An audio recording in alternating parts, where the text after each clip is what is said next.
یہ بھائی نے فرمایا کہ دو اگر مفتیان کرام ایک ہی مسئلے کے بارے میں مختلف رائے رکھتے ہوں تو ہم کس کو فالو کریں؟ دیکھیں اس بات کو تھوڑا سا اچھی طرح سمجھیے گا کہ 4 بڑے مجتہدین گزرے ہیں جن پر تقریباً امت کا اتفاق ہے کہ انہوں نے جو قرآن و حدیث سے جو اصول بنا کر مسائل نکالے ہیں وہ قابل اعتماد ہیں۔ ایک امام اعظم ابو حنیفہ، امام شافعی، امام مالک، امام احمد بن حنبل۔ پھر بعد میں فقہائے کرام نے فیصلہ کیا کہ ان میں سے کسی ایک کی تقلید کرنا لازم ہے۔ یوں نہیں کر سکتے آپ، حالانکہ چاروں حق پر ہیں، سب نے قرآن حدیث سے مسائل نکالے کہ کبھی امام اعظم کا مسئلہ لے لیں، کبھی امام شافعی کا، کبھی امام احمد بن حنبل کا، جو آسان لگے لے لیا، مشکل چھوڑ دیا۔ یہ نہ کرے، ایک کی تقلید کرے، اس کو کہتے ہیں تقلید شخصی۔ کیوں یہ فیصلہ کیا گیا؟ اس لیے کہ انہوں نے غور کیا کہ جو اللہ تبارک و تعالیٰ نے بندوں پر احکام نازل فرمائے ہیں اس کی حکمت کیا ہے۔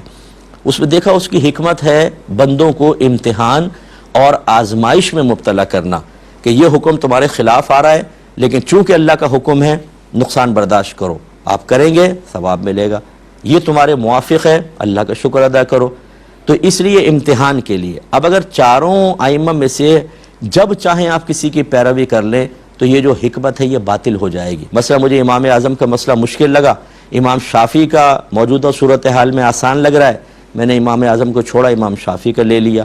جب ان کا مشکل لگا تو امام احمد بن حنبل کا آسان محسوس ہوا، وہاں چلا گیا۔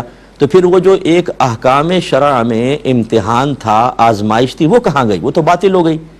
یہ تو ہے تقلید کا مسئلہ۔ اسی کی روشنی میں آپ دیکھیں، اگر آج کل کے دور میں کوئی حنفی ہیں 2 مفتی، اگرچہ ہم ان کے مقلدین تو نہیں ہوتے، لیکن اگر آپ جب مرضی آئے ادھر چلے گئے، جب مرضی آئے ادھر چلے گئے، جب مرضی آئے دونوں کو چھوڑ کے تیسرے کے پاس چلے گئے، تو وہی یہاں پر بھی حکمت شرع کا ابطال لازم آ رہا ہے، اس کو باطل کرنا، اس کو فاسد کرنا، اس سے روح گردانی کرنا۔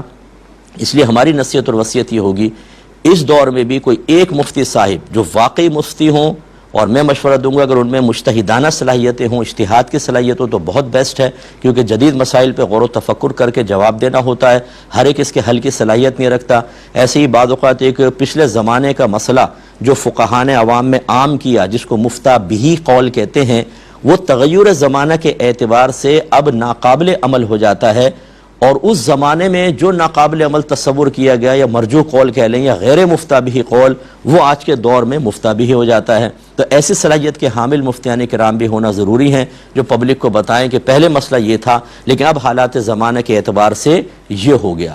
تو اس لیے پھر ایک مفتی صاحب کی آپ پیروی کریں، پہلے مطمئن ہو جائیں، پھر ایک، پھر وہ آپ کے موافق ہو چاہے آپ کے خلاف، انہی کے پیچھے آپ چلیے انشاءاللہ عز و جل۔